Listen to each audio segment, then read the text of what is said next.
All right, we are on chapter 3. Winston was dreaming of his mother. He must, he thought, have been 10 or 11 years old when his mother had disappeared. She was a tall, statuesque, rather silent woman with slow movements and magnificent fair hair. His father he remembered more vaguely as dark and thin, dressed always in neat dark clothes. Winston remembered especially the very thin soles of his father's shoes and wearing spectacles. The two of them must evidently have been swallowed up in one of the first great purges of the 50s. At that moment, his mother was sitting in some place deep down beneath him with his younger sister in her arms. He did not remember his sister at all, except as a tiny, feeble baby, always silent with large, watchful eyes.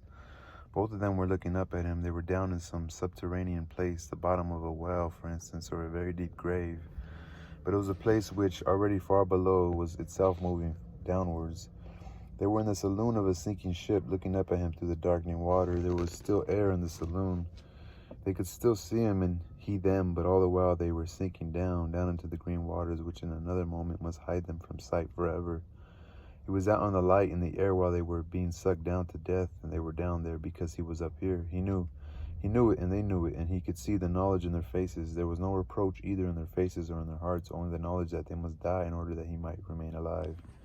And this was part of the unavoidable order of things. He could not remember what had happened, but he knew in his dream that in some ways the lives of his mother and his sister had been sacrificed to his own. It was one of those dreams which, while retaining the characteristic dream scenery, are a continuation of one's intellectual life, and in which one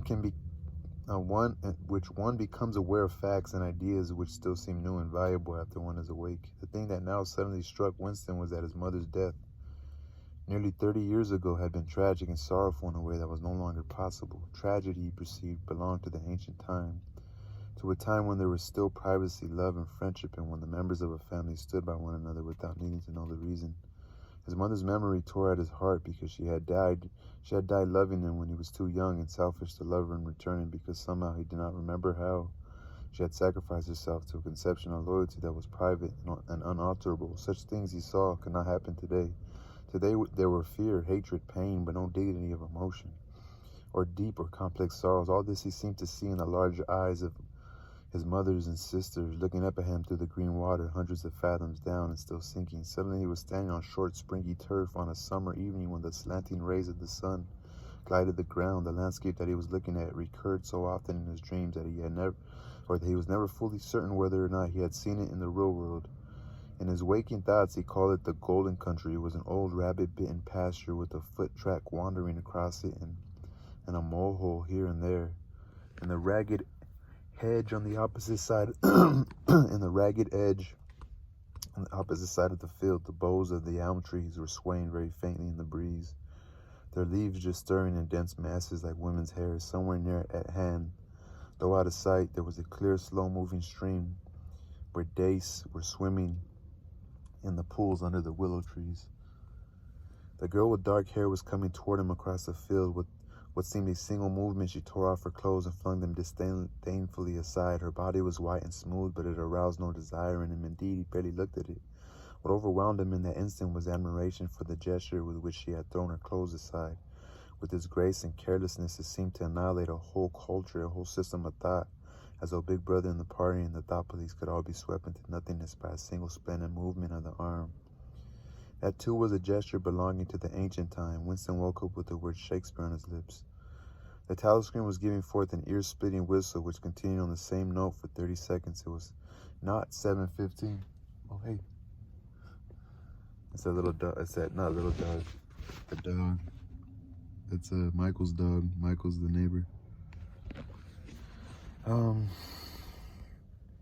The telescreen was giving forth an ear-splitting whistle, which continued on the same note for 30 seconds. It was not 7:15, getting up time for office workers. Winston wrenched his body out of bed naked, for a member of the outer party received only 3,000 clothing coupons annually, and a suit of pajamas was 600, and seized a dingy singlet and a pair of shorts that were lying across a chair.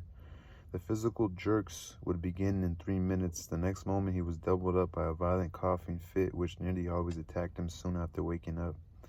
It emptied his lungs so completely that he could not begin breathing again he could only begin breathing again by lying on his back and taking a series of deep gasps.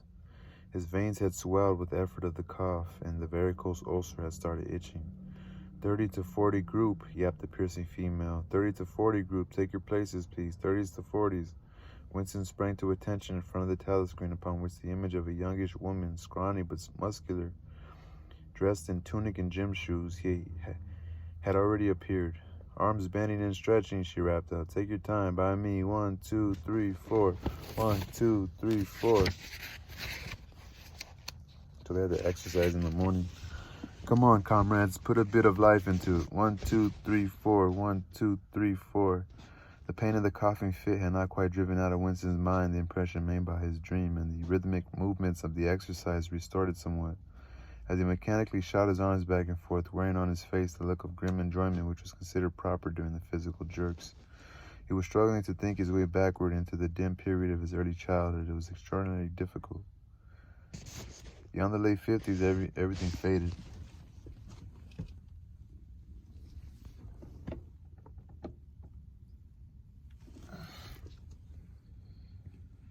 When there were no external records that you could refer to, even the outline of your own life lost its sharpness. You remembered huge events which had quite probably not happened. You remembered the details of incidents without being able to recapture their atmosphere. And there were long blank periods to which you could assign nothing. Everything had been different then. Even the names of countries and their shapes on the map had been different. Airstrip 1, for instance, had not been so called in those days. It had been called England or Britain, though London, he felt fairly certain, had always been called London. Winston could not definitely remember a time when his country had not been at war, but it was evident that there had been a fairly long interval of peace during his childhood, because one of his early memories was of an air raid which appeared to take everyone by surprise. Perhaps it was the time when the atomic bomb had fallen on Colchester. He did not remember the raid itself, but he did remember his father's hand clutching his own as they hurried down into some deep place in the earth, round and round a spiral staircase which rang under his feet, and which finally so wearied his legs that he began whimpering, and they had to stop and rest. His mother, in her slow, dreamy way, was following a long way behind them. She was carrying his baby sister. Perhaps it was only a bundle of blankets that she was carrying. He was not certain whether his sister had been born then. Finally, they had emerged into a noisy, crowded place which he had realized to be a tube station.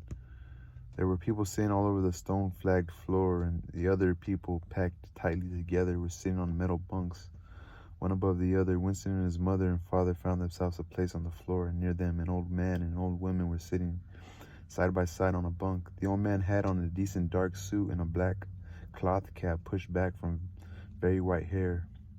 His face was scarlet and his eyes were blue and full of tears. He reeked of gin and seemed to breathe out of his skin in place of sweat, and one could have fancied that the tears welling from his eyes were pure gin. But though slightly drunk, he was also suffering under some grief that was genuine and unbearable. In his childish way, Winston grasped at some terrible thing, something that was beyond forgiveness and could never be remedied, had just happened. It also seemed to him that he knew what it was. Someone whom the old man loved, the little granddaughter perhaps, had been killed. Every few minutes, the old man kept repeating, We didn't ought to have trusted him, I said so, Ma, didn't I? That's what come of trusting him, I said so all along. We didn't ought to have trusted the buggers. But which buggers they didn't ought to have trusted, Winston could not now remember. Since about that time, war had been literally continuous, though strictly speaking, it had not always been the same war. For several months during his childhood, there had been confused street fighting in London itself, some of which he remembered vividly, but to trace out the history of the whole period, to say who was fighting whom at any given moment, would have been utterly impossible, since no written record and no spoken word ever made mention of any other alignment than the existing one. At this moment, for example, in 1984, if it was at 1984, Oceania was at war with Eurasia and in alliance with East Asia. In no public or private utterance was it ever admitted that the three powers had at any time been grouped along different lines. Actually, as Winston well knew, it was only 4 years since Oceania had been at war with East Asia and alliance with Eurasia, but that was merely a piece of furtive knowledge which he happened to possess because his memory was not satisfactorily under control. Officially, the change of partners had never happened. Oceania was at war with Eurasia, therefore Oceania had always been at war with Eurasia. The enemy of the moment always represented absolute evil, and it followed that any past or future agreement with him was impossible. The frightening thing he reflected for the 10,000th time as he forced his shoulders painfully backward with his hands on his hips. They were gyrating their bodies from the waist, an exercise that was supposed to be good for the back muscles. The frightening thing was that it might all be true. If the party could thrust its hand into the past and say of this or that event it never happened, that surely was more terrifying than mere torture and death. The party said that Oceania had never been in alliance with Eurasia. He, Winston Smith, knew that Oceania had been in alliance with Eurasia as short a time as 4 years ago. But where did that knowledge exist? Only in his own consciousness, which in any case must soon be annihilated. And if all others accepted the lie, which the party imposed, if all records told the same tale, then the lie passed into history and became truth. Who controls the past, ran the party slogan, controls the future. Who controls the present, controls the past. And yet the past, though of its nature alterable, never had been altered. Whatever was true now was true from everlasting to everlasting. It was quite simple. All that was needed was an unending series of victories over your own memory. Reality control, they called it in newspeak. Doublethink. Stand easy, barked the instructress, a little more genially. Winston sank his arms to his sides and slowly refilled his lungs with air. His mind slid away into the labyrinth world of doublethink, to know and not to know, to be conscious of complete truthfulness while telling carefully constructed lies, to hold simultaneously two opinions which canceled out, knowing them to be contradictory and believing in both of them, to use logic against logic, to repudiate morality while laying claim to it, to believe that democracy was impossible and that the party was the guardian of democracy, to forget whatever it was necessary to forget, then to draw it back into the memory again at the moment when it was needed, and then promptly to forget it again, and above all, to apply the same process to the process itself. That was the ultimate subtlety, consciously to induce unconsciousness, and then, once again, to become unconscious of the act of hypnosis you had just performed. Even to understand the word doublethink involved the use of doublethink. The instructress had called them to mention again. I called them to attention again. And now let's see which of us can touch our toes, she said enthusiastically. Right over from the hips. Please, comrades. 1, 2, 1, 2. Winston loathed his exercise. He hated the exercise, which sent shooting pains all the way from his heels to his buttocks and often ended by bringing on another coughing fit. The half-pleasant quality went out of his meditations. The past, he reflected, had not merely been altered, had been actually destroyed, for how could you establish even the most obvious fact when there existed no record outside your own memory? Try to remember in what year he had first heard mention of Big Brother.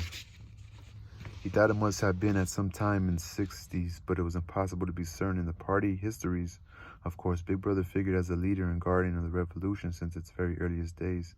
His exploits had been gradually pushed backwards in time until already they extended into the fabulous world of the 40s and the 30s, when the capitalists in their strange cylindrical hats still rolled through the streets of London in great gleaming motor cars or horse carriages with glass sides.